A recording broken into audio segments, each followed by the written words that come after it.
여기서 보시게 되면 사람의 유전에 대한 이야기를 다시 들어가도록 할게요. 사람의 유전. 사람의 유전을 연구하는 데 있어서 어려운 점이 있어요. 시험 문제상에 안 나옵니다. 근데 딱 한 문제 나와. 난이도는 2점짜리. 내가 보통 이제 난이도라고 하면 모의고사를 기준으로 하는데 모의고사가 기준이 되어야 어느 과목, 국영수 모든 과목은 모의고사가 기준이야. 그래서 고등학교 2학년 모의고사를 항상 기준으로 삼으세요. 내가 어느 학원에 다녀, 내가 뭐 내신 성적이 어때? 미안한데 이거 별로 의미 없어. 고등학교 2학년 모의고사 성적이 내 실제 등급이 되는 거예요.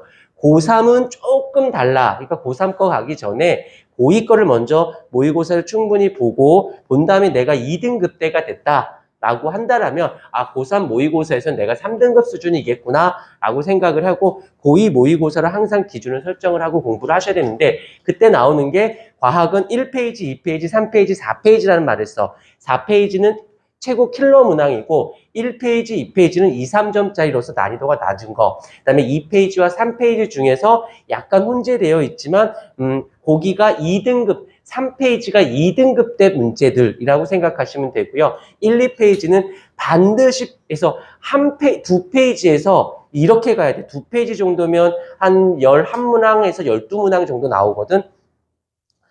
그때 거기서는 실제로 이제 정시반 스타일로 간다라면 정시반은 한 장이 1페이지, 2페이지는 10분 컷이어야 돼요. 10분 컷으로 가야 되고 3페이지가 이제 조금씩 갈리는데 10분이냐 5분이냐로 잡아줘야 돼요. 그래서 마지막 페이지에서 최소 10분에서 아니 15분은 잡아줘야 돼. 마지막 페이지에서. 걔네는 두 가지야. 왜 어렵습니까? 라고 한다라면 딱 두 가지예요. 내용 자체가 경우의 수를 잡다 보니까 알겠지만 경우의 수는 여러 가지 이렇게 저렇게 왜 안 풀리지가 아니라 이렇게 풀어야겠어. 어떤 걸로 풀까? 이걸로 했더니 안 됐어. 신경 쓸 필요 없어. 그래? 그럼 이걸로 풀지 뭐. 아니 이걸로 풀어볼까? 이걸로 풀어볼까? 이러기 때문에 시간을 필요로 할 수밖에 없는 문제들이고 또 한 스타일은 복합적으로 나와 있다 보니까 꼼꼼하게 뭔가 두 번, 세 번, 네 번씩 막 읽어봐야 돼요. 뭔가 잡아내. 그러다 보면 그러니까 마지막 페이지는 어려운 이유가 시간을 많이 투자해야 돼. 물론 난이도 자체도 높지만 그러기 위해선 1페이지, 2페이지, 3페이지에서 약 15분 컷으로 끊는다라는 훈련을 하셔야 돼요. 그 훈련. 왜 이런 훈련이 필요하냐면 진짜 실제로 수능시험장 갔을 때는 마지막 시간이야. 1교시, 2교시, 3교시, 4이기 때문에 집중이 생길 수가 없어. 그래서 조건반사처럼 빨리 치고 빠진 다음에 심호흡을 하고 마지막을 위해서 시간을 조금 더 투자를 하려면 그렇게 공부 방법을 좀 구별해줘야 되는데 얘는 보통 1페이지, 2페이지 정도에 나오는 애인데 나오기도 하고 안 나오기도 하는데 나왔을 때는 한 번 읽고 스킵해야 돼요. 사람 유전 연구가 어려운 이유는 일단 첫 번째 별로 신경 쓰지 마. 그냥 편하게 들어. 자손의 수가 너무 적어요. 너무 적다 보니까 경우의 수가 나오질 않는 거야. 뭐 완두콩이라든지 하면 한 번 나오면 몇십 개, 몇백 개씩 나오니까 예외가 생길 수도 있고 편차가 생기는 걸 통계를 잡을 수 있지만 사람의 자손수가 너무 적기 때문에 유전 연구하기가 어렵고 두 번째로는 한 세대가 너무 길어요. 이 말의 뜻은 내가 교배를 해서 자손이 나왔어. 그러면 얘가 또 어떻게 또 자손이 나와서 유전적으로 어떻게 전달이 되느냐 하는데 한 자손이 나와서 또 다음 자손을 만들기 위해서 최소 10년 전은 걸리지. 거의 20년 가까이 걸린다라고 보기 때문에 한 세대가 길어서 유전 연구가 어렵고 세 번째는 이미 임의 교배가 불가능하진 않아. 불가라고 쓸게 근데 교배시켜볼까? 뭐가 나오나? 일로 와봐. 무효 수는 없잖아. 무슨 말인지 알지? 근데 완두콩이라든지 다른 짐승은 교배해볼까? 하려고 치면 하지. 무슨 말인지 요 정도만 잡아주고 별로 신경 쓰지 마시고요. 요 정도로만 끝내시면 되어지고 그 다음에 이제 다음 페이지에 나와져 있는 게 또 뭐가 있냐면 가계도가 나오고 사람의 유전 연구 어려운 까닭 저기 81페이지에 사람의 유전 연구가 어려운 까닭 해놓고 거기다 동그라미 한 번만 쳐주도록 하시고요. 나 밑에 보면 맨델의 유전 법칙 우리 저번 시간에 잘 설명했으니까 넘어가도록 독립의 법칙 나와져 있고 그 다음에 이제 83페이지에 상염색체에 의한 유전이라고 되어져 있죠. 자, 지금부터 차근히 들어갈 테니까 보도록 하십시다. 여기서부터 잘 봐.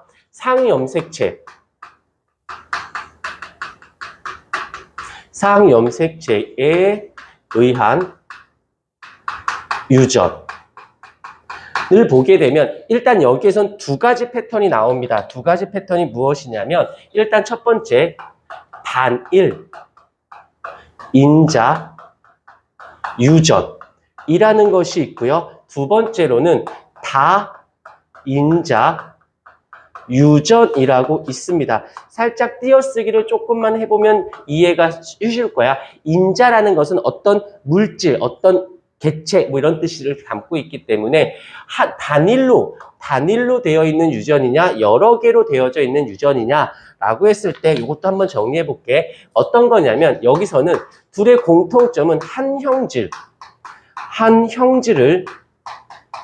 결정해요. 결정할 때 한 형질을 결정할 때 뭐 코면 코, 눈이면 눈, 귀면 귀라고 하는 한 형질을 결정을 할 때 단일 인자 유전은 여기 있는 단일 인자 유전은 요거예요. 한 쌍의 대립 유전자에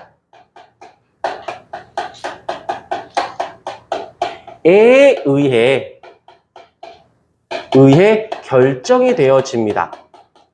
그런데 자, 일단 좀 이따 이그젬플도 들어줄 거야. 그 다음에 여기 다인자 유전인 경우는 한 쌍이 아니라 여러 쌍의 유전자에 의해 결정이 되어집니다. 그래서 요 정도 구별을 해주는데 여기서도 또 난이도가 설정이 돼요.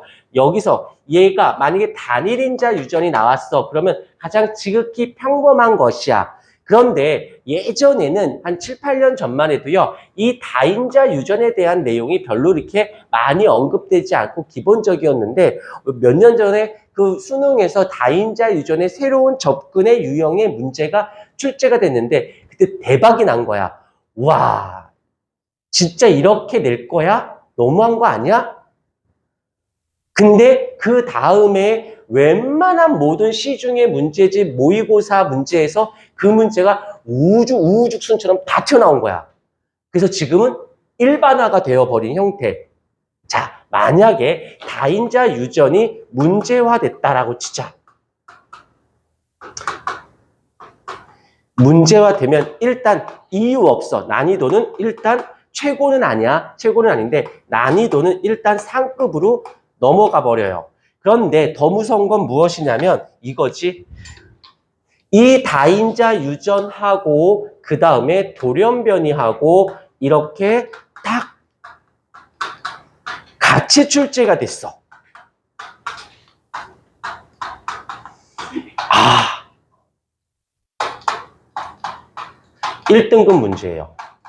1등급 문제가 생각보다 경우의 수가 되게 많진 않아. 한 깨봐야 10개를 넘지 않는데 이거 10개를 다 습득하기 위해서는 보통 이제 사람들이 그런 얘기하지. 생명과학만 공부할 거야. 그러면 한 달은 걸리고 다른 거 한번 공부하면서 이 예를 파악할 거야. 그러면 최소 6개월 걸린다라는 말을 써요. 그 정도로 이 경우의 수가 나오는 아이가 좀 생각보다 난이도가 높은데 이 다인자 유전하고 그러니까 또 하나 얘가 왜 1등급 문제 최상위권 문제가 되냐면 일단 첫 번째 이유가 있어요.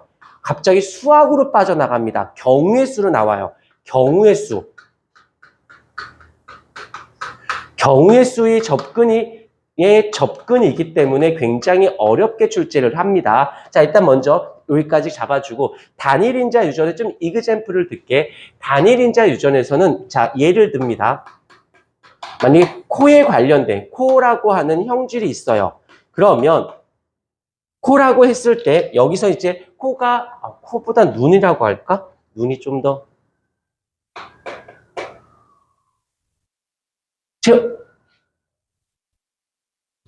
이제 지금은 아니라고 얘기하겠지만 이제 20대가 되어지면 제일 먼저 생각하는 것이 어디를 고칠까라고 생각을 할 거야. 성형을 보면서 뭐 어딜 깎을까 막 이러면서 제일 먼저 하는 게 눈이죠. 쌍꺼풀이 있냐 쌍꺼풀이 없냐라고 따졌을 때 이 눈에 대한 형질 중에서 쌍꺼풀이냐 쌍꺼풀이 없냐 외꺼풀이냐라고 됐을 때 일단 어떤 상태냐면 상동 염색체가 존재해야 돼요. 일단은 대립 유전자라는 말을 쓰려면 반드시 상동 염색체는 빠짐없이 나와줘야 돼. 여기에 이렇게 있고 여기에 대립 유전자가 여기에 이렇게 알지만 자꾸 쓸게요. 익숙해지라고. 그러니까 건성으로 쓰지 말고 자꾸 외우면서 쓰는 연습하세요. 요게 이렇게 들어요. 그러면 여기에 라지 A면 스몰 A일 수도 있지만 여기서는 라지 A일 수도 있고 아니면 여기선 스몰 A 뭐 우열 관계로 따져야겠죠. 우열 관계를 따져 주셔야 돼요. 그걸 통해서 한 쌍의 상동 염색체가 있으면 거기에 있는 이 대립 유전자가 얘가 이렇게 됐느냐, 이렇게 됐느냐, 이렇게 됐느냐, 즉 우열 관계. 게다가 끝나면 안 되죠. 우열 관계만 들어있는 것이 아니라 바로 분리의 법칙까지도 요 개념을 통해서 이것으로 접근하고 해결을 해내셔야 돼요. 즉 여기선 뭐라고 얘기하느냐면 이 단위 인자 유전인 경우 한 쌍의 대립 유전자에 의해 결정된다라는 말의 뜻은 바로 이런 말을 쓰죠. 멘델의 유전 법칙을 따른다라는 말을 써요. 멘델의 유전 법칙. 즉 여기 있잖아. 요거를 따르게 되어집니다. 라고 이야기를 한다라는 거지. 이랬을 때 이렇게 정리를 해주시면 돼요. 그런데 잠깐 조금만 더 갈게. 이쪽 거 지우고 단일인자 유전을 읽는데 살짝 제낄게요. 이랬을 때 여기서 살짝 조금 변형이 되는데 어떤 거냐면 이런 경우가 있어. 자, 혈액형을 보십시다. 혈액형에 관련된 유전자를 보게 되면 유전자가 A가 있고요, B가 있고요, O가 있어요. 3개나 있네. 그러면 이 단일 인자 유전에 적용이 돼? 안 돼? 안 돼. 왜냐? 이 단일 인자 유전은 한 쌍이어야 되거든. 상동 염색체 마주보고 있는 한 쌍, 2개를 갖고 하는 거야. 그래서 걔가 우성이냐 열성이냐 뭐 이렇게 따지는 것이거든. 근데 일단 혈액형은 문제가 유전자가 3개야. 그럼 적용이 안 되지. 왜 한 쌍이 아니고 여러 쌍이 나올 수 있잖니. 그런데 문제가 되는 건 유전자는 A, B, C 3개의 종류로 구성이 되어 있으나 얘가 중에서 2개의 유전자에 의해 한 형질이 결정이 되어집니다. 그러다 보니 여기서만 보면 단일인자 유전이라기보다 여러 개가 관여했잖아. 약간 다인자 유전 같은 느낌이 들긴 해. 하지만 요 밑에 걸 읽어보면 그 2개의 유전자, 2개의 유전자에 의해서 형질을 결정하니까 단일인자 유전 같은 거지. 그러니까 3개를 갖고 있지만 일단 그림을 그리면 3개가 되어 있지만 상동 염색체에 대립 유전자가 붙었을 때 이 3개 중에 2개만 들어오잖아. 누가 들어올지 모르겠으나 3개 중에 2개만. 그래서 여기선 단일인자 유전이야. 근데 유전자는 3개를 갖고 있으니까 아닌 것 같아. 근데 하는 짓을 보면 단일인자 유전이야. 라고 해서 얘를 약간 좀 변형했다라고 해서 얘를 복대립 유전이라고 해서 여기 같은 경우 여기도 주의하셔야 되는 것 중에 하나가 한번 살짝 끊었다 갈까?